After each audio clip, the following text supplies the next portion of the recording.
The air was thick with tension as we sat around the dinner table. Dad had insisted on having a family night, which usually meant he had something on his mind. I glanced at Leo, my husband, who seemed just as uneasy as I was. "So how's the shop doing?" Dad asked, his tone already carrying a hint of condescension. Leo cleared his throat. "It's been a little slow lately, but we're managing." Dad let out a dismissive snort. "Figures. You never did have the business acumen your brother had." I felt Leo tense beside me, his jaw clenching. Here we go again. "Gregory, that's enough," I said, trying to defuse the situation before it escalated. But Dad wasn't done. "If only you'd listened to me and taken that management job instead of chasing your little auto dream." He shook his head, his eyes narrowing. "Your brother would have known what to do." Leo slammed his fist on the table, making the plates rattle. "Don't bring Tim into this." "I'm just stating facts," Dad shot back. He was the smart one, the one with a real future. "Screw you, old man," Leo shouted, his face flushed with anger. "I'm sick of living in Tim's shadow." The kids stared wide-eyed, their food forgotten. I reached for Leo's hand, trying to calm him down, but he jerked away. "At least he didn't waste his potential like you," Dad sneered. "Maybe if you'd inherited his drive, you wouldn't be struggling to keep that rust bucket of a shop afloat." That did it. Leo shot up from his chair, his hands trembling. "You know what? I'm done. I've had it with your constant belittling and favoritism. Tim's gone, and it's time you accepted that I'm not him." Dad rose to his feet as well, his eyes blazing with fury. "How dare you speak to me like that, after everything I've done for this family?" "Everything you've done?" Leo let out a bitter laugh. "You mean like constantly reminding us how much of a disappointment I am? Thanks, but no thanks." I stood up, trying to intervene. "Guys, please, let's just—" But they were too fond, exchanging insults and accusations that cut deeper with each passing moment.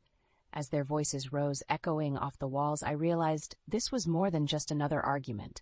This was a breaking point, a long simmering resentment finally boiling over. And in that moment, I knew our family would never be the same. A few days had passed since the explosive dinner, and an uneasy silence had settled over our home. Leo and I treaded carefully around each other, both of us still reeling from the fallout with Dad. I was in the kitchen, absent-mindedly scrubbing dishes, when the doorbell rang. Drying my hands, I made my way to the front door and peered through the peephole. It was Dad. I steeled myself and opened the door, bracing for another confrontation. "What do you want?" Dad's expression was uncharacteristically somber. "We need to talk." "I don't think there's anything left to say," I replied coolly. "You made your feelings pretty clear the other night." He sighed, running a hand through his thinning gray hair. "I know, and I'm sorry for how I acted, but I have a proposal that could help us all." I crossed my arms, skeptical. "I'm listening."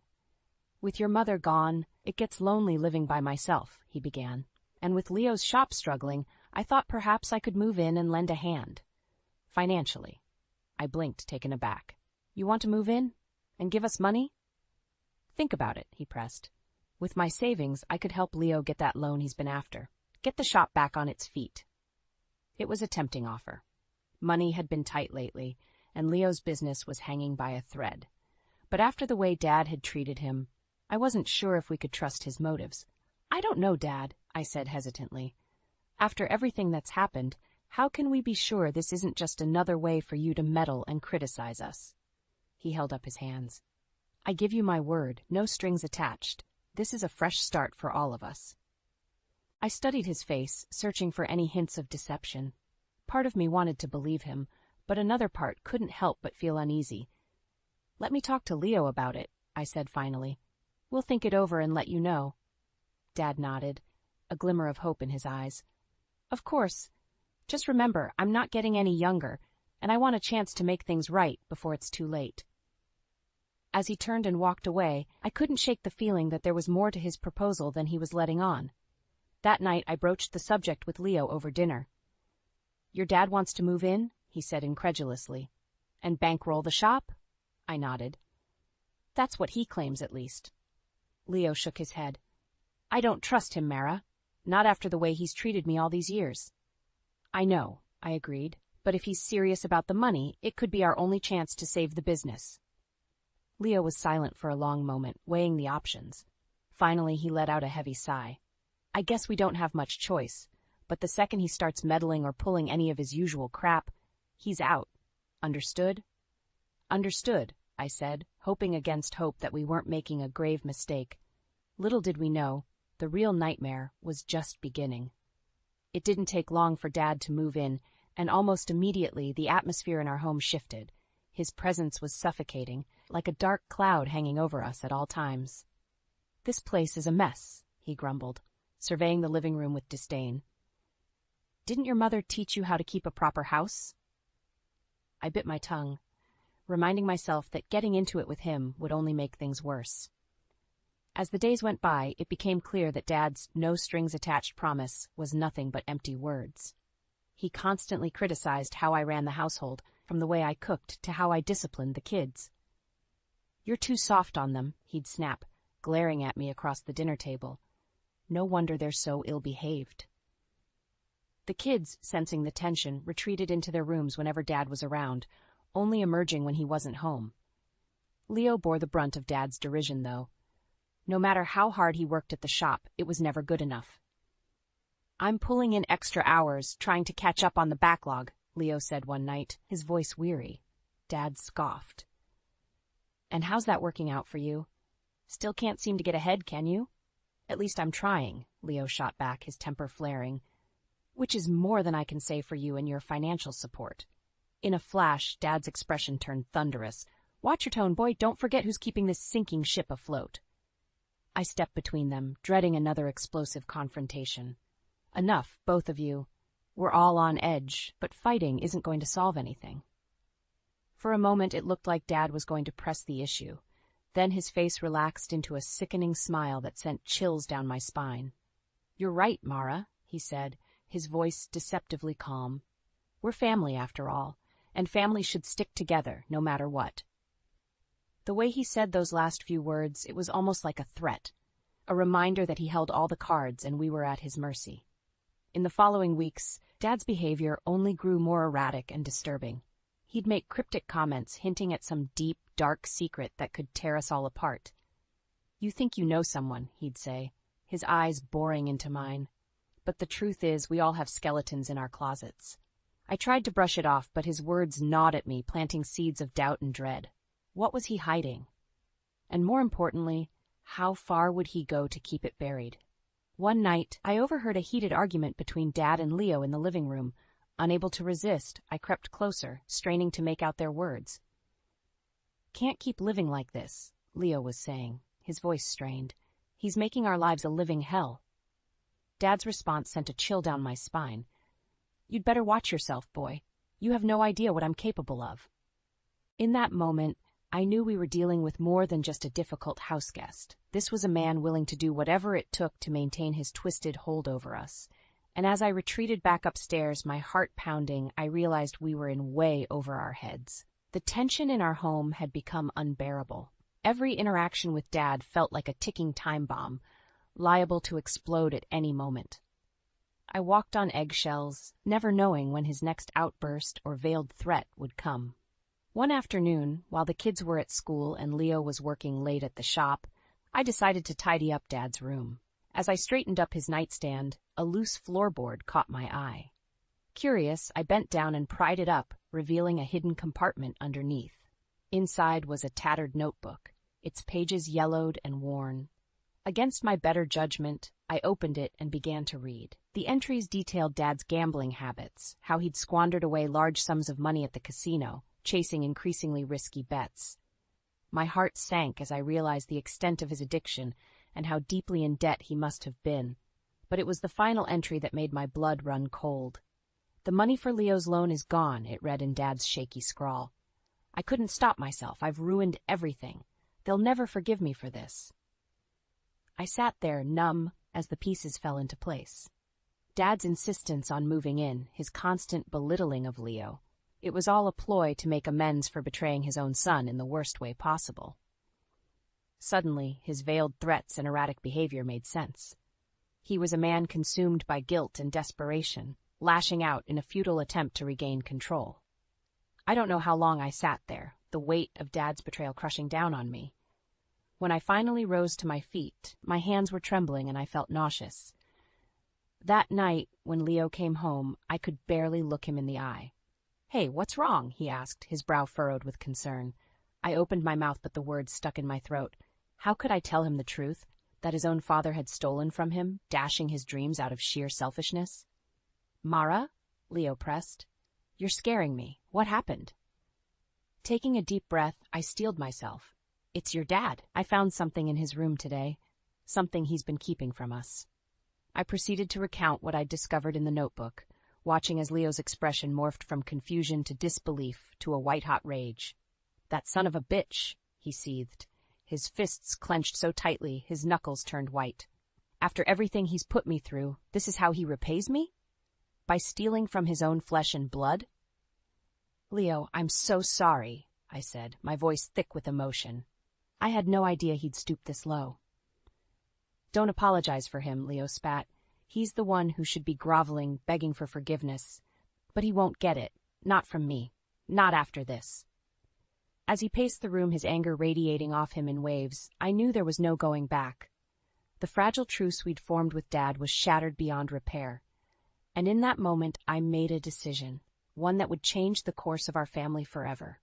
"We can't let him get away with this," I said, my voice steely with resolve. "It's time we fought back. It's time we took our lives back from that miserable old man." Leo looked at me, his eyes burning with a mix of pain and determination. "What did you have in mind?" A plan was already taking shape in my mind, a way to expose Dad's lies and machinations to everyone he'd ever wronged. "Trust me," I said, placing a hand on his arm. "By the time I'm done, he'll finally get the karma he deserves." In the days following my discovery of Dad's betrayal, a fire was lit within me. I couldn't stand idly by while he continued to manipulate and undermine our family. It was time to take him down, once and for all. The first step was gathering allies. I knew I couldn't take on Dad alone. His web of deceit ran too deep. I needed people who had seen firsthand the kind of man he truly was. My first stop was the auto parts store downtown, where I tracked down Mark, an old friend of Leo's late brother Tim. He and Dad had been close once, before a bitter falling out that nobody dared speak of. "Mara?" Mark's eyes widened when he saw me. "It's been years. What brings you by?" "It's about your ex-friend, Gregory," I said, getting straight to the point. "The lies, the manipulation, the way he treats Leo and the rest of us. I'm guessing you know all about that." Mark's expression darkened. "That son of a bitch. After what he did to Tim, I'm not surprised he's still up to his old tricks." "Then you'll help me expose him?" I pressed. "Make him pay for all the lives he's destroyed?" Mark was silent for a moment, mulling it over. Finally he nodded. "You know I'm in. That bastard has it coming, and then some." With Mark on board, I felt a renewed sense of purpose. If anyone knew the depths of Dad's depravity, it was him. Next, I reached out to some of Dad's old poker buddies, the ones he'd inevitably swindled money from over the years. One by one, they agreed to join my cause, each with their own score to settle. As my makeshift alliance grew, so did my confidence. We spent nights poring over evidence, building an airtight case against Dad that would leave no room for doubt or denial. "The key is to hit him where it hurts most," Mark advised. "His ego, his reputation, his sense of control, that's what matters to scumbags like him." And then it hit me. The perfect way to bring Dad's world crashing down around him, while ensuring maximum public humiliation. His 70th birthday party. Every year, Dad made a big production out of his birthday, inviting all his old friends and former associates for a lavish celebration. This time, we'd be the ones delivering the surprise. "We'll gather everyone who's ever had a bone to pick with that miserable old coot," I told the group. "Friends, family, business associates, the whole lot. And then, right in the middle of his big night, we'll spring the truth on him." The looks on their faces said it all. This was the reckoning Dad had been due for years, maybe decades. By the time we were done, he'd have nowhere left to run, nowhere left to hide. As the party date approached, the anticipation was palpable. We triple-checked every scrap of evidence, every witness testimony, leaving no stone unturned. Finally, the night arrived, and I could barely contain my nerves as guests began to trickle in. Dad, oblivious to our plot, greeted them all with his usual false bravado, soaking up the attention like a narcissistic sponge. Little did he know, his reign of terror was about to come to a crashing halt. Once we were done, there would be no more lies, no more manipulation, only the cold, hard truth, laid bare for all to see. I caught Mark's eye from across the room, and he gave me a subtle nod. It was go time. Steeling myself, I stepped forward, cleared my throat, and prepared to unleash a lifetime's worth of secrets and betrayals. "Excuse me, everyone. There's something you all need to hear."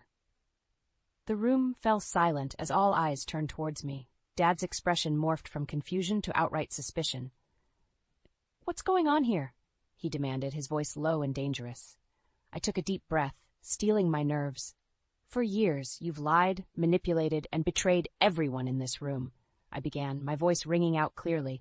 "You've stolen money, ruined lives, and passed it off as tough love. But no more. Tonight, the truth comes out." A murmur rippled through the crowd as I held up the tattered notebook, the damning evidence of Dad's gambling addiction and subsequent betrayal. In these pages, you'll find a detailed account of how Gregory Sanderson systematically squandered away his life savings, including the money meant for his son's business loan, I said, letting the weight of those words sink in. Dad's face had drained of all color. "Mara, you don't know what you're talking about," he sputtered. "That notebook is nothing but lies." "That's not all." Mark stepped forward, his expression thunderous. "How about the way you turned your back on Tim in his time of need, or how you've made Leo's life a living hell, tearing him down at every turn?" Other voices began to chime in, a chorus of accusations and grievances that had been bottled up for far too long. "You cheated me out of my retirement fund in that crooked poker game. You sold my business out from under me when times got tough. After Mom died, you became a completely different person. Cruel, vindictive, utterly heartless." Dad swiveled wildly, trying in vain to deny each and every claim, but we had him cornered, backed into a corner by the weight of his own misdeeds. "This is outrageous," he roared, his face flushed with impotent rage. "I'm your father, damn it! You can't treat me like this."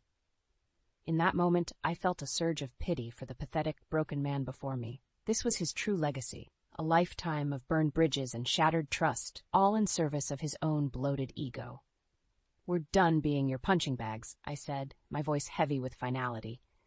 "You've tormented this family for the last time. Please, you have to understand." Dad blubbered, his bravado evaporating as he cast a desperate look around the room, searching for any shred of sympathy or support. But he found none. Only the cold, impassive stares of a dozen people he'd wronged, their respect for him shattered beyond repair. "Get out," Leo spoke up, his voice trembling with barely contained fury. "Get out of our home, get out of our lives. You're dead to us."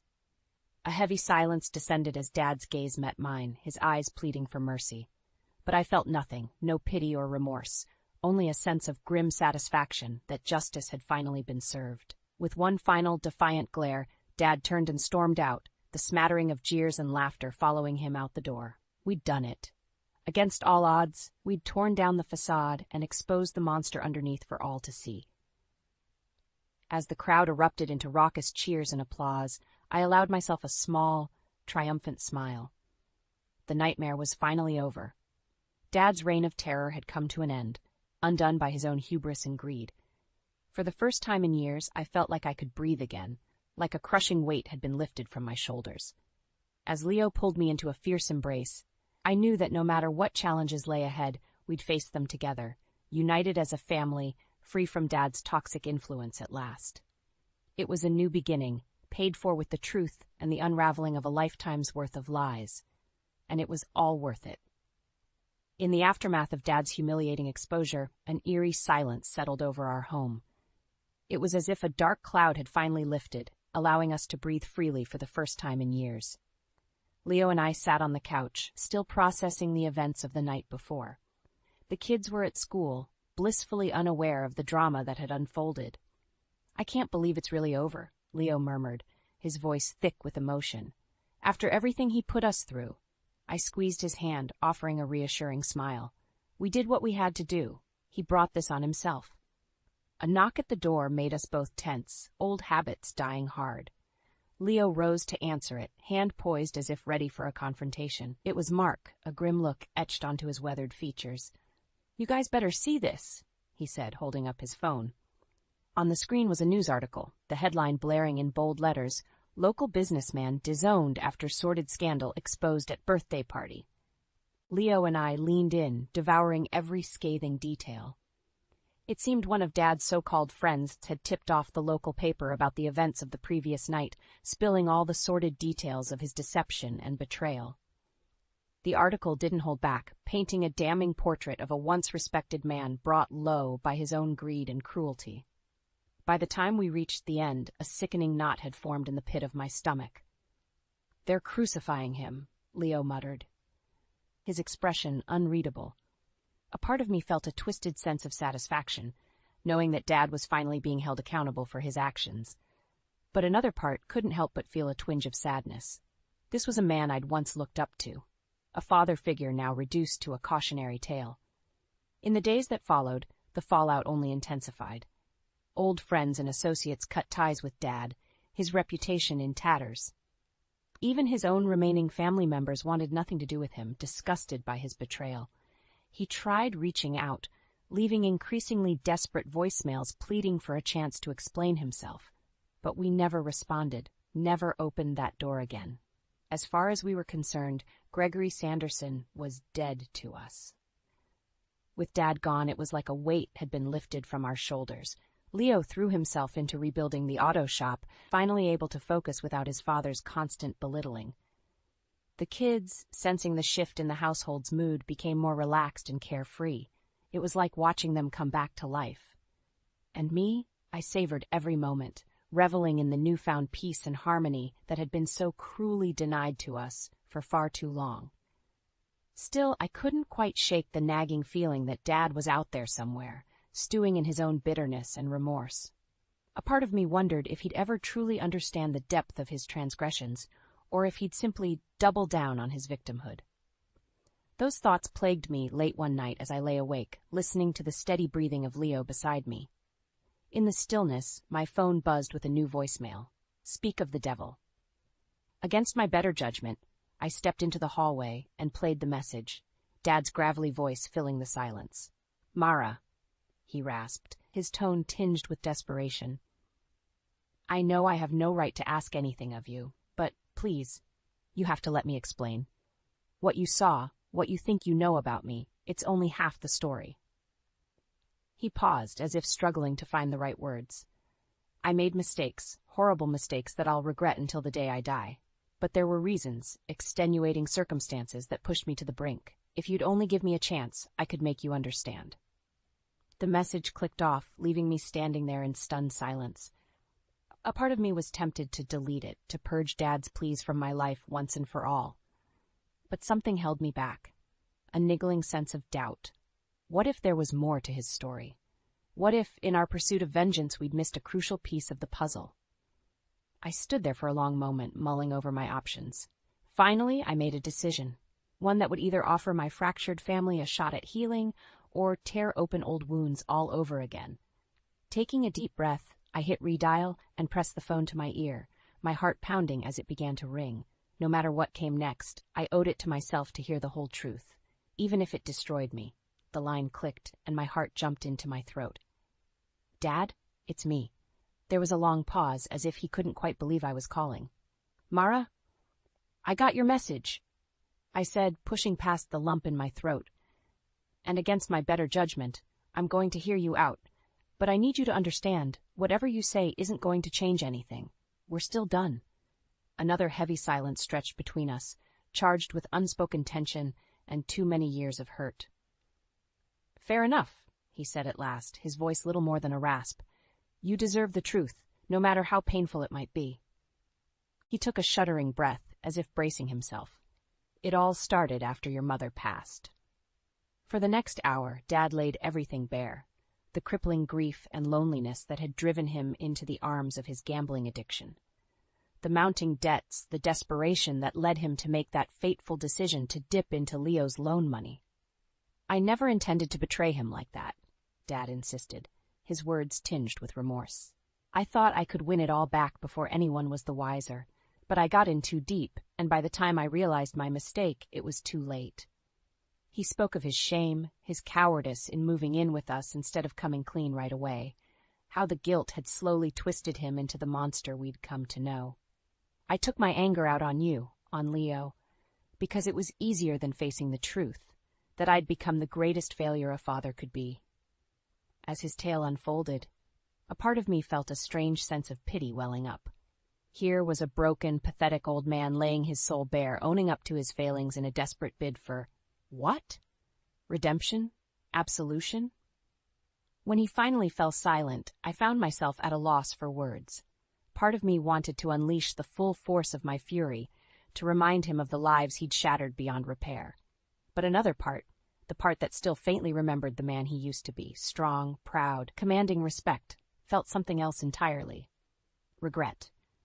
"Why didn't you just tell us the truth from the beginning?" I asked, my voice little more than a whisper. "Why did you let it go this far?" "Would you have listened?" he shot back, a flicker of his old defiance shining through. "Or would you have just seen it as another failure, more proof that the great Gregory Sanderson was a worthless drunk squandering his final years away?" His words hung heavy in the air, and I realized with a sinking feeling that he was right.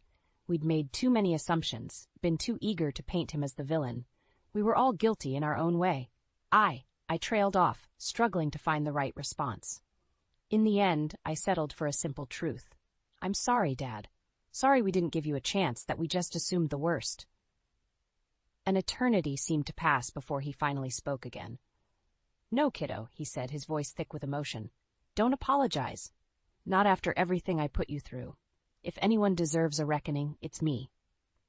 I could hear the acceptance in his tone, the resignation of a man who had finally made peace with his demons. "Maybe it's for the best," he continued. "You and Leo, you've got a real chance to start fresh now, build the life you deserve without my toxicity weighing you down." My throat tightened at the thought of never seeing him again, of shutting that door forever. But I knew, deep down, that he was right. Sometimes, breaking a family apart is the only way to save what's left of it. "Take care of yourself, Dad," I choked out, the words almost sticking in my throat. And I forgive you." There was a soft intake of breath on the other end, like a weight finally being lifted. "Thank you," he whispered. That's all I needed to hear." The line went dead, and I was left alone with the silence and a maelstrom of conflicting emotions. Grief, anger, relief. It all swirled together into a confusing jumble. But one truth rang clear above the rest. It was finally, truly over. Dad's specter had been exorcised, leaving us free to forge our own path forward. As the dawn light crept through the curtains, I rejoined Leo in bed, snuggling close and savoring the warmth of his embrace. For the first time in years, I felt a sense of peace wash over me, the promise of a fresh start glimmering on the horizon. It would be a long road, strewn with lingering hurts and hard-earned lessons. But we would walk it together, a family reforged in the fire of hard truths and even harder choices. And no matter what the future held, I knew one thing for certain. The cycle of hatred and bitterness ended here. A new day was dawning, rife with possibilities, and I intended to greet it with open arms.